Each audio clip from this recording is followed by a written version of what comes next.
Hey everybody, welcome to Unscripted. My name is Sam and I'm here with my good friend Mike, and here we are to talk about the having better conversations and inspiring people to think more deeply and critically about faith, life, and leadership.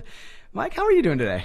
I'm doing well, Sam. I'm doing well. I'm kind of excited about today. Awesome. Why are you excited about today? Because I'm embracing the name of our podcast. Okay, how so? Unscripted. Okay. Right, because they have been, like, I walk in and I never really know what's going on. Yeah, you got that sheet of paper there. You're making me nervous. You do have an idea of what you're going to ask me. Like, I do. And I'm interested in maybe flipping your unscripted script this week. I mean, that was never part of the deal here. I know, that's what makes it so fun. Okay. So first of all, I don't know if we can ask our camera people, like, can we switch seats? Is that a possibility? Yeah, we can. All right, let's start with. Adjust a little bit. Well, let's I'm do taking some my adjusting. coffee. All right, here we go. Raise this one up and you have to lower that one a little bit. Oh, this is problematic. I got it. This is good. Okay. Sorry for the delay, everyone. It's probably going to change everything. I wanted to be the. Wow. Everything looks so much nicer from this side of the table. There's no pressure over here. There's no fear of what could be asked. This is the place to ask questions from. I'm feeling a little nervous over here. And I'm going to ask you a question, Sam. All right. So I don't know. Are we still okay over there? Do we got cameras and everything? Okay. Well, wait a minute. Why do I got a paper cup? What happened to my mug? It broke. You broke my mug? It broke your mug. We're gonna have to. That's a sign that we need to get unscripted mugs. Okay. How's that sound? Now we're going backwards, Sam. 2 weeks ago we had M&Ms and You know what? That one nice is mug. very sanitary. Okay, like the Sanit- sanitation level on that cup is very high. I'd prefer a little bit dirty and like a mug and with some M&Ms. We can do that. We can make it dirty. Okay. Well, let me get started. I'm so excited to be on this side of the table. Fix my chair. Here like we this go. side. All right. So here's what happened last week. All right. Sure. We did the podcast, and we had feedback and stuff like usual. And thank you for the feedback. Thank you for submitting questions and stuff. It's amazing. But we've always said the questions should go to you, and they always have. And then You mean they come to me? like people ask you questions Yeah. or Okay. mention things you say to me. Which I But got a couple. I got one. Okay. I got one last week. It was so exciting. So here it is. Okay, this is from Kate, and here's what she asked me. I listened to your podcast this morning. It has me wondering, and perhaps this is because I don't know Pastor Sam or the dynamic between the two of you. But what role is Sam playing in these conversations? Does he ask his big questions acting as perhaps the layman or from the everyday person's perspective, or does he ask you these questions because he is unsure of what his perspective on the question should be? So that's a little tiny bit of a paraphrase, but it's a much longer email.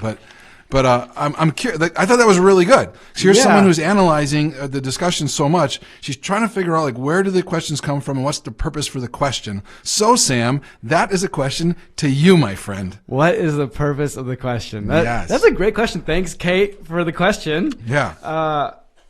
Wow. So where are your questions coming from, Sam? Why are you asking them? That's a fantastic question about questions. I love questions about questions, actually. So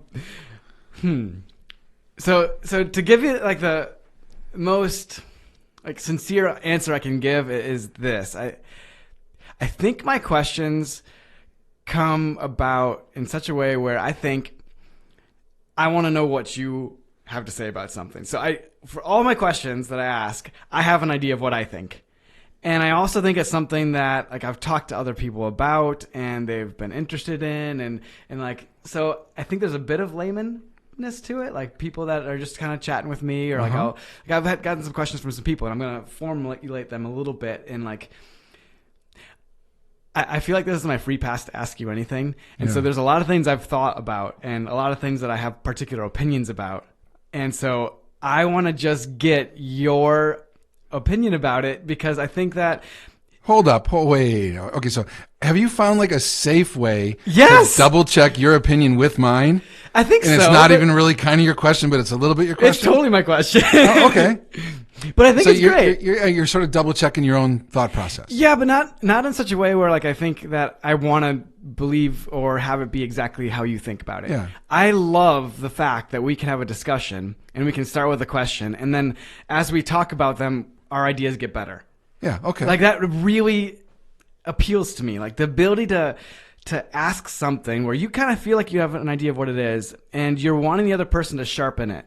because I think that often, a lot of times people set something up for like this big argument, like I'm right, you're wrong, and we're not going to go anywhere. And I hate those discussions. I think those discussions are worthless. I think that all it is like making people angry at each other. Right. I want to have discussions where I've got some ideas and I just want to like brush it up against you a little bit and like see how you think about it, see what you feel about it.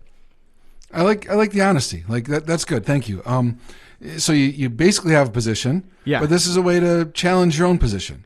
Kind of like that. Maybe your position changes a little bit from the discussion and you're not trying to see if you totally align with me or even like you mentioned other people's conversations. So often it's just get the other person to think of the way you think. Yeah. And to be honest, every single time, especially last week, every time my opinion has changed a little bit. I wrote something on our Instagram page, which is RCC Unscripted. So you should check that out. But I think I wrote it on there. I can't remember. It was on the stories or something. I said something like, during this episode, I felt uncomfortable a couple of times. And I think that's a good thing. Yeah. Because I think so often we want to avoid that discomfort feeling, but when we're feeling it, it means we have a chance to grow. Well, and you know who your real friends are. Yeah. But you should be able to be a little uncomfortable with your friends and not totally have the exact same views, everything, but still be super close. Yeah, totally. So I like that. That makes me trust other people more, that I don't have to think exactly like they do. Yeah. And we can still be tight. Yeah. And like last week was the perfect example of this because I've not known how far to push the non-judgment thing. Yeah. And you pushed it farther than I expected to push it.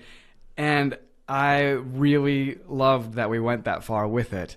It was really powerful, I thought. And it made me think about some things that I probably have done and thought before and kind of revise how I think about them. Probably in some respects that was because the difference in our roles here at church. Totally. I've been here 20 years or whatever, and you've been here 10, so it's just been longer. But even in our roles, people often ask me to bring judgment on things. Yeah. Like, this is happening in my family. What's right, Mike? Or my friend is choosing to do this. Is that right? They have those sorts of questions. So I've had to study, because I never just want to answer with my opinion. No, that's so lame. I've always wanted to give a straight up Bible answer. What does God say? Not just what does Mike say. So I've had to do a lot of studying about judgment in particular. So I have very strong feelings about it because I've read the Bible over and over and over, because it just keeps coming up. I mean, month after month for 20 years, there's something someone's asking about judgment on, and I never want to be off base of what God would say. Definitely. So I'm very strongly opinionated about how we should judge other people or not judge other people, and I think I have a really good grasp because I've read it so much. What Jesus, for instance, would say, or what the Bible would say about judging others. So I'm super passionate about it, and I have a very strong position because of that.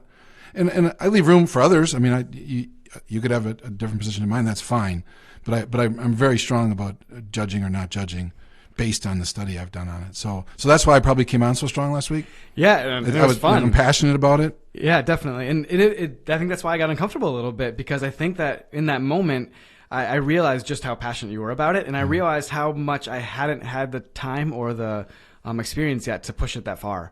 And like you grow up in Christian circles, and I think judgment is just like a normal part of what you do.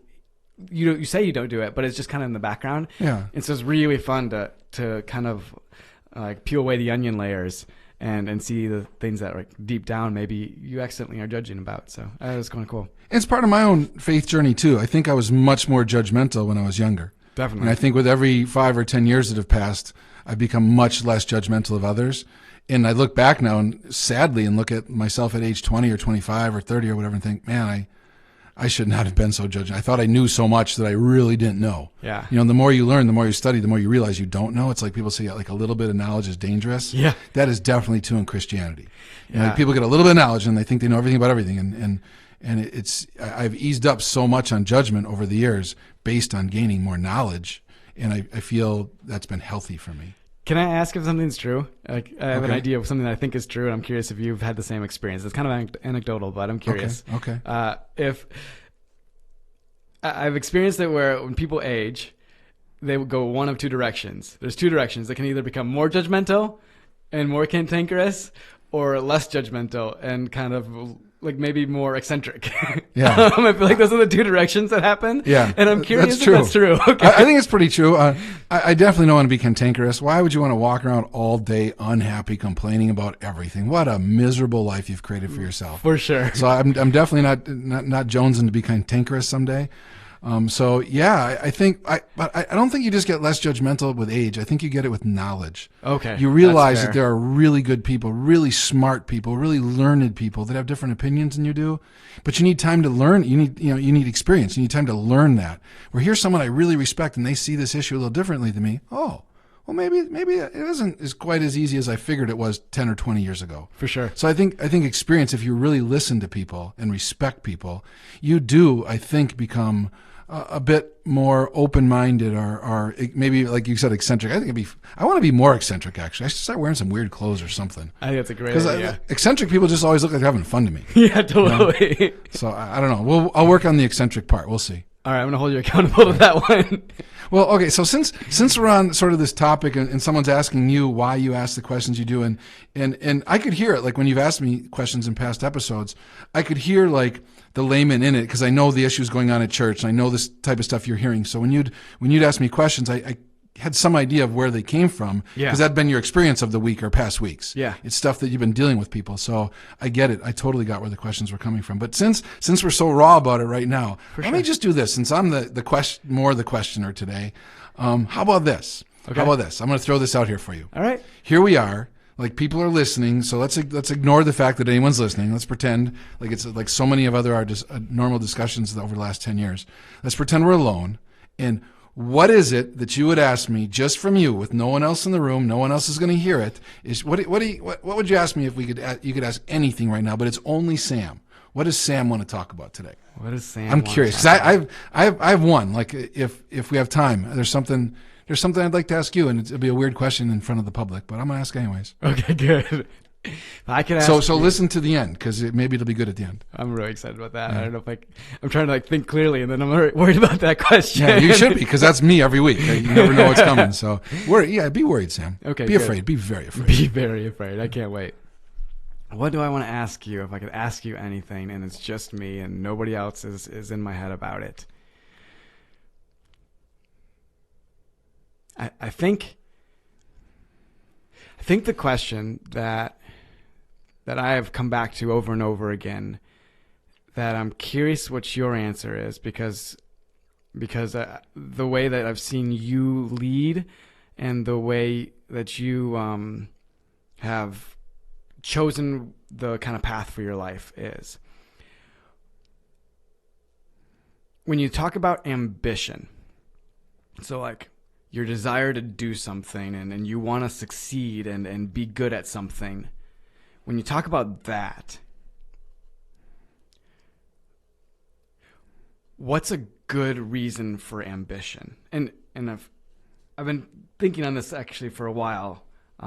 There's an episode of The Crown. I don't know if anyone watched The Crown, but I watched The Crown. It's Okay. kind of a crazy, weird show. But there's this one episode, and this has been on my mind for a while, where the Prince Philip, or whatever the guy's name is, I think that's what it is. I'm not good on royal stuff, but he gets like really, like he should be doing more.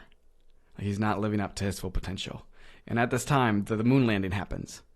And so he's watching these guys literally land on the moon. And it shows in the episode him like just obsessing over it and being amazed by it. And he's Prince of Wales. So like he's not Prince of Wales, excuse me, that's the wrong term. But he's very established, right? And he can have these guys that went and landed on the moon, he can have them to his palace. And so he does. And he gets them alone. And he finds himself disappointed because he thought they would be these incredible individuals with all this insight and thoughtfulness. And they were just like pushing buttons and doing like the science and the basic Right. stuff that they're supposed to do. He was disappointed. And he found himself feeling like, what's to live for? Like what makes something worth doing then? So like ambition for me, it made me think like, why did you come to Ripon as opposed to a big city? Yeah. Why did you feel like you were supposed to be a pastor? And like, what are the good reasons, the right reasons to have ambition, to do something big? Should you do something big? Should you aspire? Like what are those things. Yeah. Does that make sense? Sure. Well, there's different sorts of big, right? Like, should you have an ambition or aspire to do something big? Yeah. Well, something big might be to start a really hugely successful business and make $1 zillion. Sure. Something big might be to make a name for yourself in the arts, whether it's musician or artist or even athlete. You know, like there's such a small number of people actually make it big in any of those areas.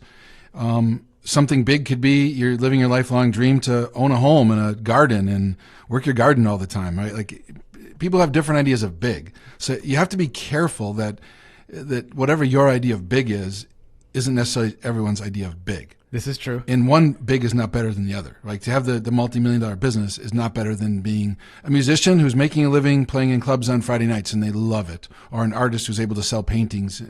They're all beautiful.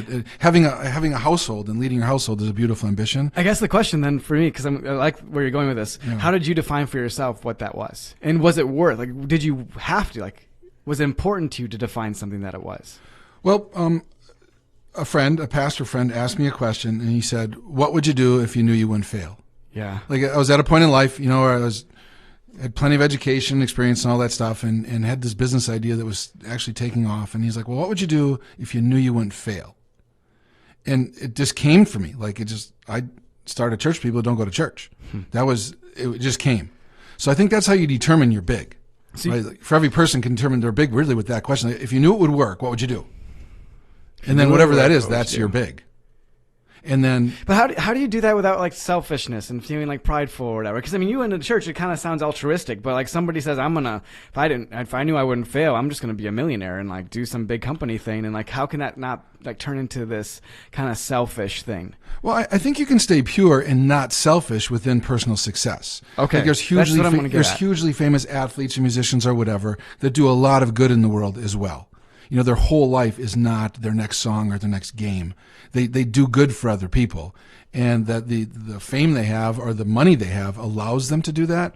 Good for them. There's a Bucks player that just recently made a giant donation in the city of Milwaukee to help businesses. Mm-hmm. Small businesses get started, and that's just his passion, and that's cool. He's making the world a better place. So I don't think it's necessarily bad to want to make $1 zillion or whatever the dream may be. You can still be pure, because maybe you are that person that can have a business or whatever and make a ton of money or be famous, but then not be selfish about that.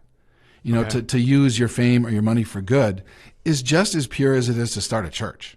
I mean, it's just a different way to make the world a better place. So I think that's got to be part of it.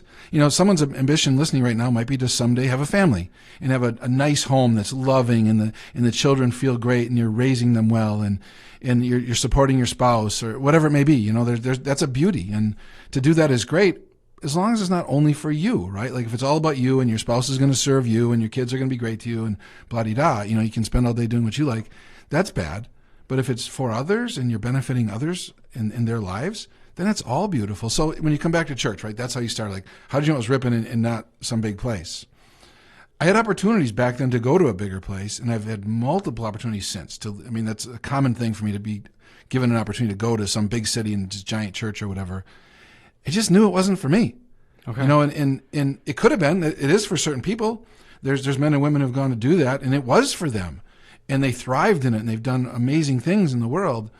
Good for them. That's great. It just, for me, it wouldn't have been pure. For me, it would have been about the fame or the money or whatever. And I knew that inside. And I think you have to trust that gut feeling you have. If you're trying to live a life close to God, I think you can trust your gut feelings are coming from God.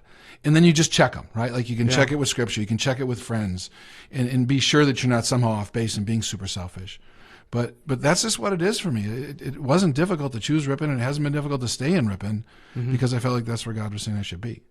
Okay.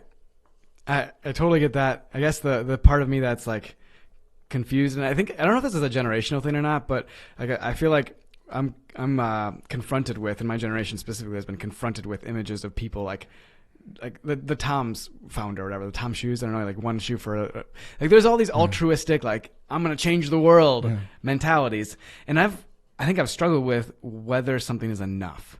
Yeah. And I think your way of saying that is it's pure. is it pure? And I would Are you say changing your own enough. world, Sam? Like, because I think you can debilitate yourself by thinking, okay, I got to be this guy that changes the whole world, but I can't do it, so I'm gonna do nothing. Yeah, That's not good. you're right. Because maybe you're not that guy. Not everyone is the super big time star that changes the world in some great way. Not everyone's Mother Teresa. You know, you're not going to go and change a whole country. You can change people close to you, though. You can change your neighborhood. You can help your community. You know, the food pantry here in town does that all the time. Yeah, And no one at that food pantry will ever be as famous as Mother Teresa, of course not. but they've done so much good for like 15, 17 years of feeding anyone who's hungry. That's beautiful. Yeah. They're doing what they were called to do. And I think they can rest in that. You don't got to be Mother Teresa. Mother Teresa's Mother Teresa. You got to be you. Yeah, and I agree. Like that's been the thing that's been in the back of my mind. There's a quote that I've said since the very first sermon I gave here. There was a professor who was quoted as saying something like, "Whatever, the best way to change the whole world is to love with a particular passion some little part of it." Yeah. And that's really, that's been the thing that's I've held on to for a long time. But there's those like little bits, like there's always more. Like what more can we do? And Why not trust God for the more, though? Yeah. Like, if you're loving your little part of it, using that quote, if you're loving your little part of it, and God wants it to be bigger, you'll get opportunity. You'll see opportunities for it to get bigger. Sure. You don't start with the big opportunity first and then get disappointed. You start with loving your own little world and see what happens.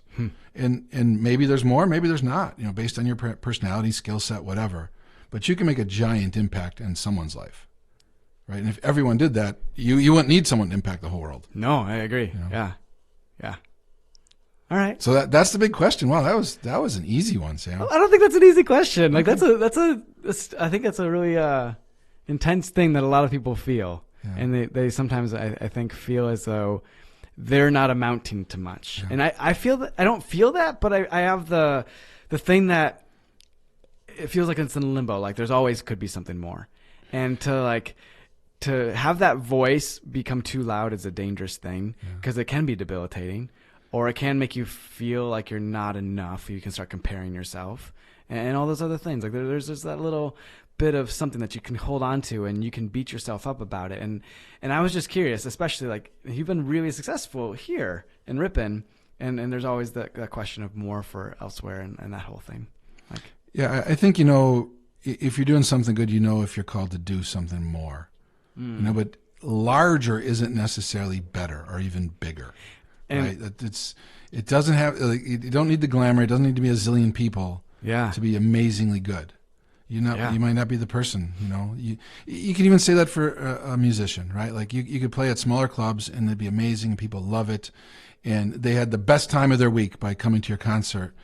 Or you could be the person that plays in front of 70,000 people. You know, yeah, it looks bigger and better, but you're still changing lives in the small club, right? yeah. So it's not necessarily always bigger is better. And I think we live in that world, though, right? Like, Exactly. bigger is always better. Like, you need 4 patties on your burger now instead of 1.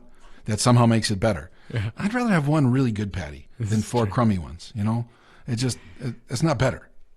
Fair point.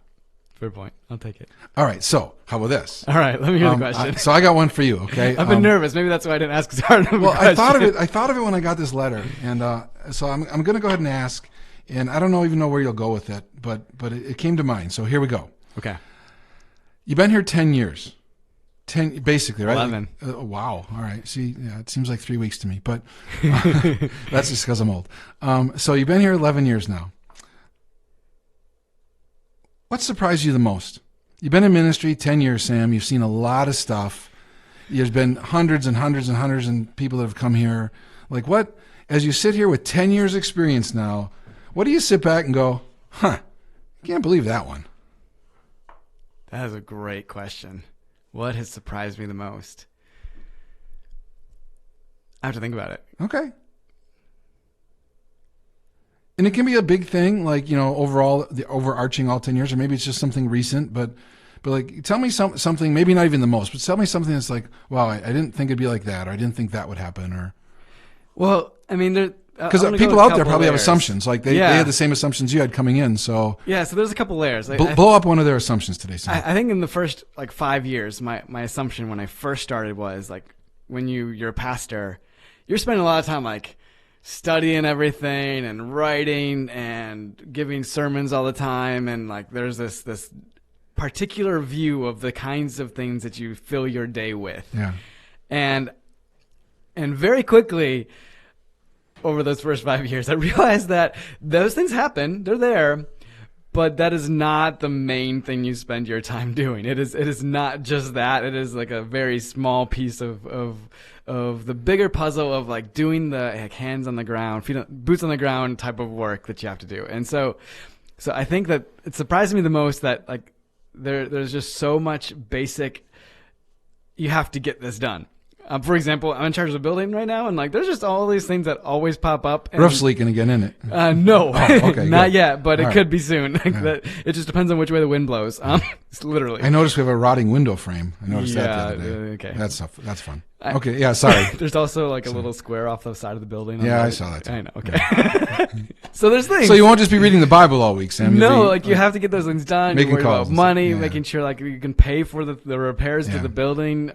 so glamorous. It is. It isn't as glamorous as I thought it would be in that Yeah. way. So that's the thing that surprised me the most.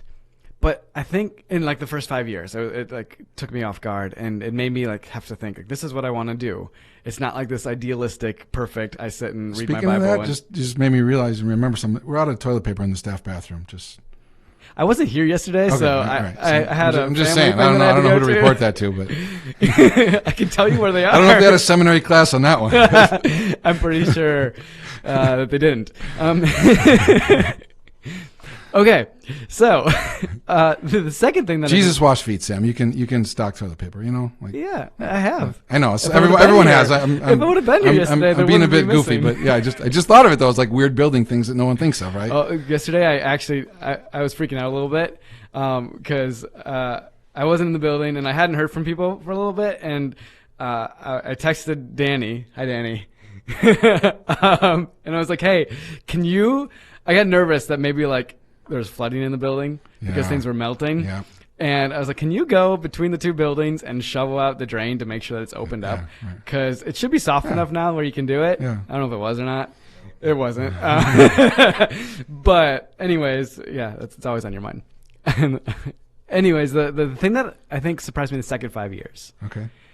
and this is maybe a bit more hopeful and good, it's that it works. And what I mean by that is, like, I've had so many coffees with people, or you sit down and you chat about life stuff, and you talk about Jesus, and sometimes you get so in your head, like, this is how you live your life because you've done it for however long, and you've been a Christian forever long. Every time it happens, it kind of surprises me, honestly, because it just takes me aback and it reminds me of how powerful it is. But there have been so many times over the last 5 years especially, I think it's grown, I've sat down and had coffee with somebody and talked about faith and talked about their real life and talked about how Jesus enters into that. And there's this moment of seeing somebody's light bulb go on, like, oh, I get it now. And I get why people care about faith so much. And you'd think that, like, being in ministry for a long time, that would be obvious. Yeah. But it's always just taken me aback at how simple and pure and good this thing is of believing in Jesus and having that transform how you think about life, and how when somebody grasps it, suddenly their life literally does change. And like then they go on this journey of changing their life over years. And there's a few people that come to my mind of like, I've watched that happen. And it still surprises me, even though it's what I got into this for. Does that make sense? Yeah, exactly. That's what. Yeah, because that's for me at least. That's what makes changing toilet paper rolls and shoveling and fixing roofs and stuff worth it, right? It does. It's that light bulb moment. You get to see it. Like you're right there, front row seats to miracles. That's what I've called it forever. It's like you have a front row seat to see miracles, and that's amazing. Yeah, I agree. How about you? Biggest surprise? Yeah. Oh man, that's like a whole nother episode. Okay. Man. If you want to ask it, I'll give it to you. But I tried really hard to sneak it in there to see if you take the bait. No, I would, but it'd be sharp. So okay. So yeah, you can ask that. But yeah. But that's this whole episode, and it's going to get some replies probably. Okay, good. Well, then maybe we'll say that one. Keep watching. Okay, if good. you wanna Yeah, watch. that'll be hot. That'll be a thing. Trust me. Do you have any other questions you want to throw my way? No, I don't know how to wrap this up. I've never been on this side of the table, so maybe I can throw it back to you now, and I don't know how to end the whole deal. So right. why don't you wrap it up for All right, I'll wrap it up with this. first, thanks so much for sending in questions. They've been fun. I've talked with a couple people. They've given me some questions, so I have more fodder for us. Good, yeah. So keep on doing that. If this has helped you, keep on sharing it. It's been so fun to grow the community of people that have been a part of this. I've been talking with more people out and about that have experienced it, and they love it. And I think what is really cool, and this is literally what I keep telling people, is that little intro thing that I say about having better conversations.